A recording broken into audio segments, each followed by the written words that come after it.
हे हाय आज मेरी एक पेरेंट से मुलाकात हुई and that parent was saying कि जितनी भी एड टेक कंपनीज होती है, एजुकेशन टेक्नोलॉजी कंपनी जितनी भी होती है जो बच्चों को पढ़ाती है, मैथ साइंस कोडिंग एक्सेट्रा जितने भी सब्जेक्ट्स होते हैं, जितने भी कंपनीज होती है जो बच्चों को पढ़ाती है, सो शी वाज सेइंग कि इट्स नॉट वर्थ, बच्चे नहीं पढ़ते और ना ही एजुकेशन टेक्नोलॉजी कंपनीज इनको पढ़ा सकती है. Okay fine, alright. सो मैंने भी कहा if you allow me I give you the few example, then you decide according to your perception, okay, whether education technology companies could teach the child or won't be able to teach the child. All right. So I asked her, in which standard your child is in, कौन सी standard में बच्चा पढ़ रहा है. So she said me third standard में बच्चा पढ़ रहा है. And I was like okay fine amazing okay. अच्छा बच्चा थर्ड स्टैंडर्ड में पढ़ रहा है. Okay so he might watch some cartoon programs and all. So she say हाँ कार्टून देखता है बच्चा. आई मीन कौन सा कार्टून देखता है. उन्होंने कहा डोरेमोन देखता है. मैंने बोला ओह वाह अमेजिंग डोरेमोन. ओके सो मैंने उनको एक एग्जांपल दिया. ऑलराइट. सो मैंने उनको कहा कि ओके फाइन अगर बच्चा डोरेमोन देखता है, सो आपने कभी गौर व फिक्र किया है कि क्यों बच्चा डोरेमोन देखता है, क्या रीज़न है बच्चे को डोरेमोन देखना. तो शी वॉज सेइंग कि बच्चा है कार्टून देखेगा. ओके फाइन बच्चा है. सो वो अगर वो बच्चा है तो वो CID क्यों नहीं देख सकता और तारक मेहता का उल्टा चश्मा क्यों नहीं देख सकता, वो मूवीज़ क्यों नहीं देख सकता. रीज़न ये होता है कि ये सब चीज़ जो बच्चा है वो कॉन्सेप्ट स्टोरीज़ नहीं समझ सकता. राइट. एंड वो कार्टून जो देख रहा है ना बच्चा, वो कार्टून में लेट सपोज डोरेमोन है तो who is Doraemon, who is Nobita, Gian, Suneo, ये सब जितने कैरेक्टर्स है ये बच्चा जो है वो स्टडी कर लेता है. उसके जो कार्टून्स के जो थियोरीज होते हैं, कॉन्सेप्ट जो होते हैं, वो जो बच्चा होता है वो समझ जाता है. राइट. इस यही एक रीज़न होता है समझना, अंडरस्टैंडिंग का जो लेवल होता है कार्टून प्रोग्राम्स का, वो बच्चा जब एक बार समझ जाता है तो फिर वो देखना शुरू कर देता है. चाहे वो 1 घंटा देख रहा हो, 2 घंटा, 3 घंटा, हो सकता है पूरा दिन भी देख रहा हो. Right. So and let suppose I give an example. Let suppose कोई ऐसा फ्रेश कार्टून आपने उसको लगा के दे दिया टीवी पे. राइट. जो कि उसका टाइप का नहीं है या उसका टेस्ट का नहीं है. उसने नया कार्टून, फ्रेश कार्टून उसने देखा. अब उसने कॉन्सेप्ट नहीं समझ में आया, उसको थियोरी नहीं समझ में आई, कैरेक्टर्स नहीं समझ में आया, स्टोरी लाइन नहीं समझ में आया. वो 5 मिनट देखेगा. राइट. ज़्यादा से ज़्यादा 6 मिनट 7 मिनट देखेगा. 8वें मिनट पे वो चैनल बदल देगा. He will be frustrated because the reason is उसको समझ में नहीं आया कार्टून. लेट सपोज अगर उसको समझ में आया होता कार्टून तो he would be watching it ahead up to 1 hour 2 hour और maybe full day I guess. Right. तो जितने भी ये एड टेक कंपनीज होते हैं ना, इनके पास कुछ टीचर्स ऐसे होते हैं जो पर्टिकुलर डोमेन में बच्चे को पढ़ाने की सलाहियत रखते हैं. लेट सपोज आपने कुछ एड टेक में आपने कुछ किसी बच्चे को आपने डाल दिया. राइट. उसके लिए नया टॉपिक है. जो बच्चे जो होते हैं ना उनको तो नहीं समझ में आएगा, तो टीचर्स की जिम्मेदारी होती है बच्चे को पढ़ाएं. राइट. तो उस तरीके से बच्चे को पढ़ाते हैं जितने भी जो टीचर्स होते हैं एड टेक में, बच्चे को समझ में आ जाता है पहली बात. Right. So concepts are very very clear. बच्चे को समझाना जो है वो टीचर्स का काम होता है. राइट. अब लेट सपोज उसमें कैसा होता है ना, पता है एड टेक वर्ल्ड में जितने भी जो बच्चे जो पढ़ते हैं वर्चुअल तरीके से, उसमें लॉजिकल रीजनिंग जो है वो डबल हो जाती है. वर्चुअल क्लास में अगर बंदा जो 3D मॉडल्स अगर पढ़ेगा या ग्राफिक डिज़ाइन से पढ़ेगा या एनिमेटेड चीज़ों से अगर पढ़ेगा तो उसका लॉजिकल रीजनिंग का जो लेवल है वो बढ़ जाता है. लॉजिकल रीजनिंग का मैं आपको एक एग्जांपल देता हूँ. Let suppose if you are watching me. Right. I will give you the example. Right. मैं आपको बोलूँगा कि आप मुझे बताओ कोई भी ऐसी 10 चीज़, ओनली 10 वर्ड्स जो ए से स्टार्ट होती हो. Any 10 words which is starting from the letter A. Whether it could be I'll give you the 3 example. Apple, aeroplane and ant. Right. ये 3 words मैंने आपको दे दिया. नाउ आपको मैं सिर्फ 10 सेकेंड का टाइम देता हूँ. You continue it up to 10 words. 4 5 6 7 8 9 10. Right. You can add up your any words जो भी आपके जहन में आता है. अभी कुछ भी नहीं आ रहा होगा. राइट. द रीज़न ये होता है कि मैंने आपको एप्पल ए से मैंने आपको वर्ड्स बोला, मुझे आप 10 वर्ड्स बता दो ए से, आपने मुझे एप्पल, एरोप्लेन एंड ये सारी चीज़ें आप मुझे बताओगे, राइट। इसका रीज़न ये होता है, लॉजिकल रीजनिंग में हमें बचपन में ही वो सारी चीज़ें जो फीड किया गया दिमाग में, Apple, aeroplane and all that. अगर मैं आपको बोलूँगा बी से मुझे वर्ड्स बता दो, आप मुझे बैट एंड बॉल बताओगे, पहले 2 words bat and ball. The reason ये बैट एंड बॉल का है क्योंकि हमारे दिमाग में वो बैट एंड बॉल की फ़ोटोज़ छपी हुई है, राइट। लेट्स सपोज अगर मैं आपको सी से बोलूँगा तो मुझे आप कैट बताओगे, लॉजिकल रीजनिंग। आप अगर मैं जेड से अगर आपको बोलूँगा तो मुझे आप एक वर्ड बताओगे विच इज़ जेब्रा। एक्स से तो वो भी नहीं बता पाओगे, आपके जहन में कुछ भी वो नहीं आएगा, जाइलोफोन एंड ऑल दैट तो ठीक है, बट आपको एक्स से तो कुछ भी वर्ड आपको सूझेगा ही नहीं। फिर यही चीज़ जो बच्चे जो होते हैं ना, इनका लॉजिकल रीजनिंग जो होता है ना वो बहुत कम होता है, बिकॉज वो अभी जैसे for example first second third standard में है तो हम उनको वही ABCD एंड ऑल दैट सिखाएंगे, बट हम जितना उनको वर्चुअल और 3D वीडियोस अगर हम जो कुछ उनको डिलीवर कर सकते हैं ना, वो सबसे बेस्ट ऑप्शन होगा। बिकॉज उनको ये पता होता है कि कार्टून में पिछले एपिसोड में क्या हुआ था, राइट। और अभी 2 हफ्ता पहले वो कार्टून आया था, उसके पीछे 2 हफ्ता पहले का जो एपिसोड था उसमें क्या हुआ था। इसके पीछे का रीज़न बहुत सिंपल है, उन्होंने वर्चुअली वो चीज़ देखा है, उनको वर्चुअली चीज़ देखने के बाद उनको याद रह गया उनके दिमाग में। अब हम अगर थियोरेटिकल चीज़ अगर हम उनको रट्टा मरवाएंगे तो फिर वो जाहिर सी बात है उनको समझ में आना थोड़ा मुश्किल हो जाता है, right, as compare to virtual format. अब वर्चुअल फॉर्मेट में क्या होता है ना, वर्चुअल फॉर्मेट में उनको समझ में आता है उन्होंने, क्योंकि वो चीज़ वो प्रैक्टिकली वो चीज़ देख रहे हैं, राइट।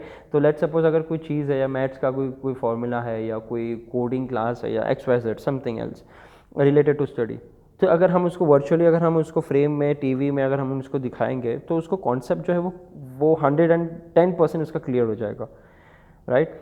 देखो हमारे यहाँ पे पता है SSC और ICSE या जितने भी जो स्कूल्स होते हैं ना, तो वहाँ पे जो स्कूल्स का जो स्ट्रक्चर होता है, राइट, वो ऐसा होता है कि एक कंप्यूटर दिया जाता है, कंप्यूटर क्लासेस जब भी होती है स्कूल्स में, तो एक कंप्यूटर क्लास दिया जाता है और एक कंप्यूटर क्लास में 2 बच्चे होते हैं। एक कंप्यूटर क्लास में मतलब एक PC अगर किसी स्टूडेंट को अलॉट किया जाएगा उसमें 2 बच्चे होते हैं और वो लोग फिर टाइपिंग एंड ऑल दैट किया हो जाता है। बल्कि अगर ऐसा होता कि एक कंप्यूटर क्लास एक स्टूडेंट को मिल रहा हो और वो प्रैक्टिकली कर रहा हो, क्योंकि टीचर्स जितने भी होती है वो थियोरेटिकली बता देते कि आपको ऐसा ऐसा करना है, प्रैक्टिकली फिर वो लोग कुछ नहीं करते। बिकॉज कोडिंग्स जितने भी जो सब्जेक्ट्स होते हैं वो थियोरेटिकल नहीं प्रैक्टिकल होते हैं, आपको प्रैक्टिकली आपको करना होता है, राइट। चाहे वो मैथ्स ही क्यों ना हो, अगर आप मैं मैथ्स अगर ऐसी सम्स देखूंगा, मुझे रट्टा मारूंगा तो फिर वो नहीं समझ में आएगा अनटिल उसको मैं प्रैक्टिकली सॉल्व करके ना देखूँ अपने लिए, right. So you have to do practical work not और theoretical work in the studies. So और बचपन में अगर हम उनको फोकस देते हैं बच्चों को पढ़ने के लिए या हम उनको पॉलिश करते हैं तो वो उनके लिए बेटर हो सकता है, और with the help of virtual graphics virtual format तो और अच्छा है। लेट्स सपोज मैं मुंबई में रहता हूँ, मुंबई महाराष्ट्र से हूँ मैं, और एंड आई एम अबव 20, मैं 23 ईयर्स का हूँ, right. So the thing is being from a proper Mumbaikar, मेरी मराठी जो है वो वीक है। सो अब अगर मैं लेट्स सपोज अगर मैं 30-40 साल का हो जाऊं और 30-40 साल में अगर मैं मराठी को पढ़ूं या मराठी लैंग्वेज सीखूं तो it will be a very difficult for me, right. यही चीज़ अगर मैंने लेट्स सपोज अगर मैंने स्कूल में अगर मैंने किया होता मराठी अच्छे से, ओके, तो मेरी मराठी कमज़ोर नहीं होती। But I come from ICSE school, तो ICSE स्कूल में कैसा होता है ना कि Marathi is an optional subjects, ठीक है। अब ICSE स्कूल्स में क्या होता है, आप तो मराठी ले लो या तो कोई और दूसरा ऑप्शनल सब्जेक्ट्स आप अपने हिसाब से अपने कन्वीनियंट के हिसाब से आप चूज़ कर सकते हो। तो वैसे ही था मेरे साथ भी, तो मेरा मराठी जो है वो बहुत ज़्यादा कमज़ोर है, राइट। मुझे अच्छा कोई अगर मराठी में मुझसे बात करेगा तो I can understand what he is trying to say me, but I can not reply same in same language, right. मैं मराठी में उसका जवाब नहीं दे पाऊँगा क्योंकि मेरी मराठी इतनी अच्छी नहीं है।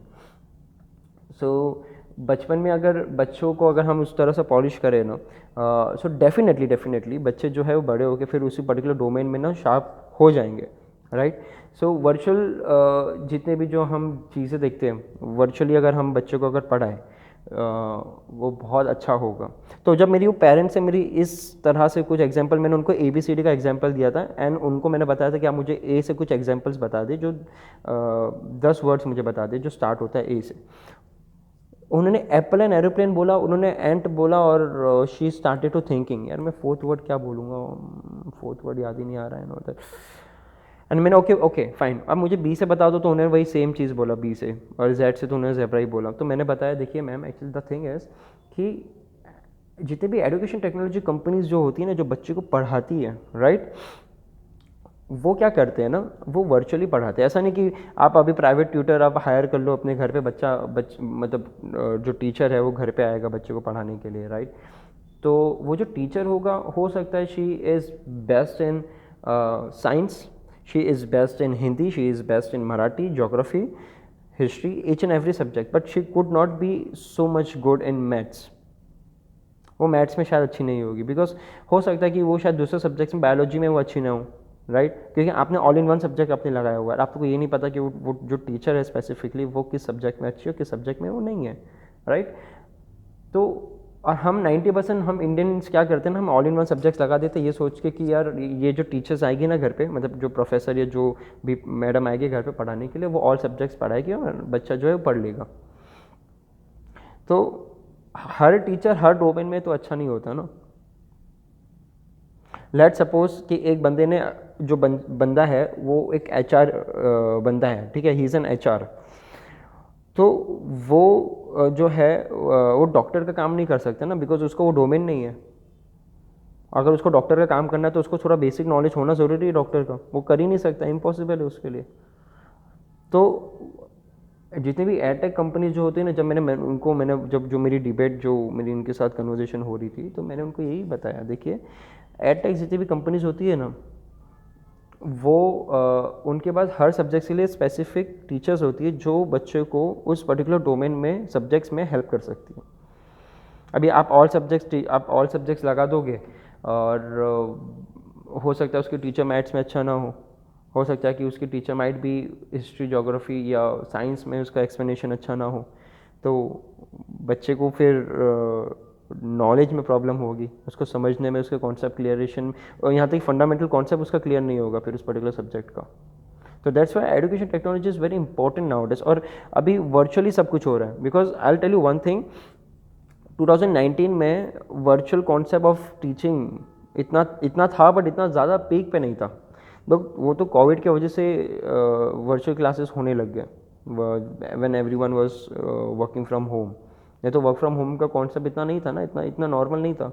If I will be saying you that I will pay you 30,000, 50,000, 80,000, 1 lakh per month, you work from home, so आप मुझे ये बोलो कि यार ये तो स्कैम है, कोई भी बंदा लाखों रुपया महीने का नहीं देगा आपको घर बैठे बैठे। बट अब ये कंपनीज जो है वो कर रही थी जब कोविड आ गया, राइट। अब कैसा हो गया ना, work from home is like pager, जितना पेजर का जो टाइम ड्यूरेशन था उतना ही अभी वर्क फ्रॉम होम का हो गया है, राइट।